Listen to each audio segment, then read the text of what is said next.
Alright guys, it was about time that I finished this series, so today I will show you the last 10 rarest cards both to have and see on Asphalt 9 Legends multiplayer as for now. It's been a quite decent run where I have shown you some of the cards that, despite not being really bad in terms of performance, were quite hard to come by on any of the multiplayer game modes available on Asphalt 9 Legends, so let's unveil the last 10 ones.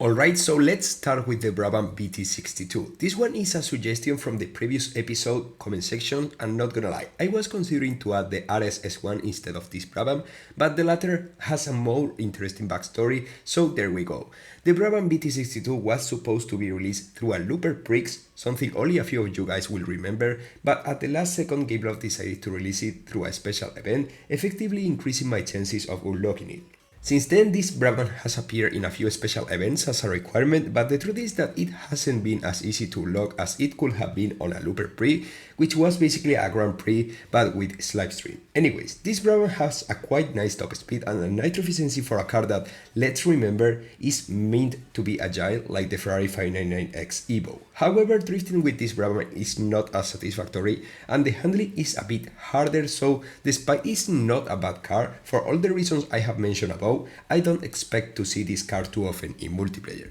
As it's usual for this kind of videos, it's about time to move to B-Class, where I will be starting with the Lamborghini Asterion, an underdog that most of those who have been playing this game for a few months should have maxed out, since it's the car everyone starts getting through the daily task until you get enough blueprints. Overall, it's not a bad car, but let's get real, it's a low B-Class car, so don't expect it to be the kings of its class, let alone the low A-class cars, which I will get into in a few minutes. The Lamborghini Asterion has an okayish acceleration with 81 points, a decent nitro efficiency and a top speed that, if it's true that it's not even remotely the best, it's better than nothing really, which leads us to races like this one you are seeing on screen right now. Again, most of its B-Class classmates, you really need to get a bit lucky in order to not to end up losing points, but overall, and depending on the time of the season you play at, it shouldn't be too hard to get some points with this car, which by the way is one of the hardest cars to gold max of this entire game, given how hard it is to get all the 8 epic import parts you need to gold it out. Still on B-Class, it's time to have a look at the Mercedes-Benz SLR McLaren, a car that can be mostly obtained from multiplayer rewards,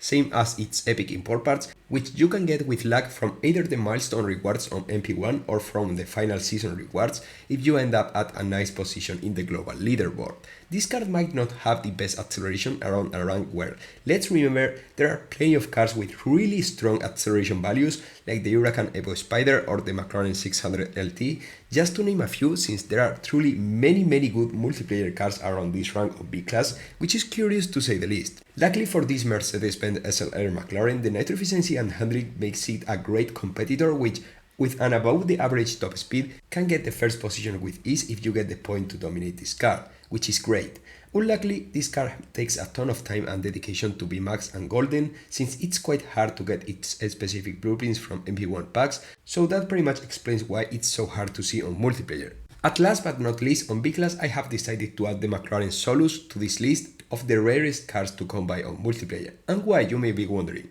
Well, the truth is that in this case it's quite hard to explain, because the McLaren Solus was a Grand Prix car, so many people got the chance to unlock it completely for free, and if we have a look at its stats, we can see that this Solus has one of the best acceleration values of the entire game, with almost 90 points, combined with a really good handling and nitro efficiency, but it has a catch. And that's its top speed, which at around 349 km per hour doesn't make it strong enough on straight tracks like, for example, Himalayas.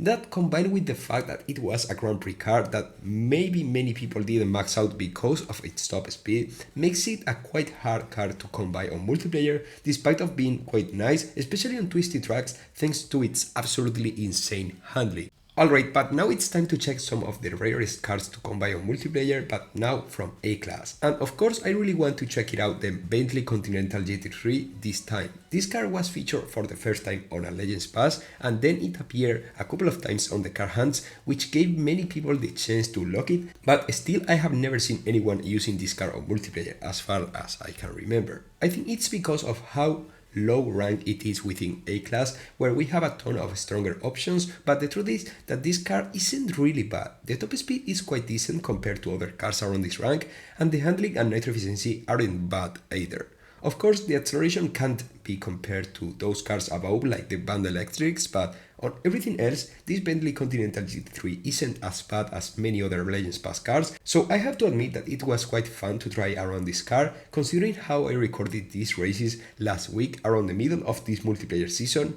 and how I got a decent amount of points with it, even though I didn't end up on the first position that often. Then we have the Aston Martin DBS Zagato, a car which was introduced on the game during the last Drive Syndicate 8, where the Devil 16 made its appearance as well, and this DBS Zagato was meant to be the main obstacle for those who had basically all the required cars needed to lock the Devil 16. This DBS Zagato, despite of having the exact same rank as the Lamborghini Huracan from B-Class, has a really nice handling and nitro efficiency which, combined with a top speed similar to the Ferrari LaFerrari Aperta, makes this DBS Zagato a quite fun car to drive and a perfectly capable car to reach Legends League from Platinum, regardless of the time you choose to play on a classic multiplayer season. The reason of why is this car that rare to come by is quite simple. It's just that not a ton of people choose to spend the real money it required to start up this car up to the point it was required during the Drive Syndicate 8, and it's not a king either, so that's why not many people has it or owns it at a proper stats to, give the maximum performance on multiplayer. The last car from A-Class is the McLaren 650S GT3, a car that, as many of you know, could only be obtained from the Clash store until it appeared at a special event required car, and thus some people who didn't even bother to get blueprints from it through the original method, this is the Clash store, got the chance to directly max it out from the real money offers that appear, as I did. I even got the chance to get all the epic import parts it required to be fully golden, which is quite rare, considering how many people are still patiently getting these car blueprints and epic import parts week after week after week from the Clash store. That itself explains why it's so rare to see it on multiplayer, despite of being a really strong car with a nice acceleration, a really good nitro duration, and a handling that just makes this car so easy to control. But as I explained, this McLaren 650S GT3, it's not easy to max or to lock, so that's why you will rarely see it on multiplayer.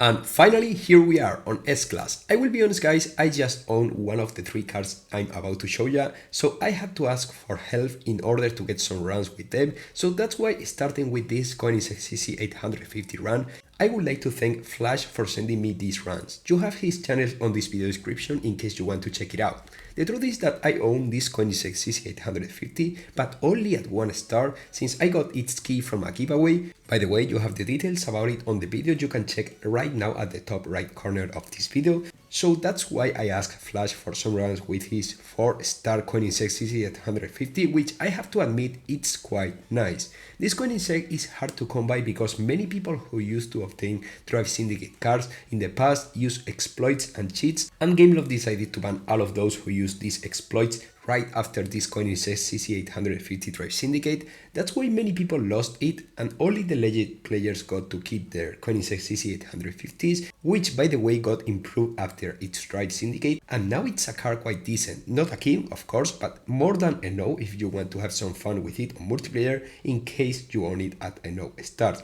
which is not my case, even though I have hopes to max it out at some point in the future. Alright, so now that I'm done with the only car I own from the three I'm about to talk on this S-Class bracket, now it's time to talk about this Inferno Automobili Settimo Cerchio. I will be mad honest with you guys, when this car appeared I wasn't in the mood to get a car which seemed to be quite redundant to me, and also because I wasn't flooded with money at the time, so I decided to skip it, which turned out to not to be the best choice since, as many of you may know at this point, Inferno Automobili had license issues, so it's quite likely that none of the cars from this brand will ever come back to Asphalt 9 Legends. However, if you locked any of the Inferno cars before the license issues, you could keep them. That's why Flash could send me this run with his Inferno, which is not golden, but it's useful to me. Now that you know why is this car so rare to see on multiplayer, let's dive a bit into its performance. Because it has a quite decent top speed, close to the Bugatti Chiron top speed, but way less nitro duration,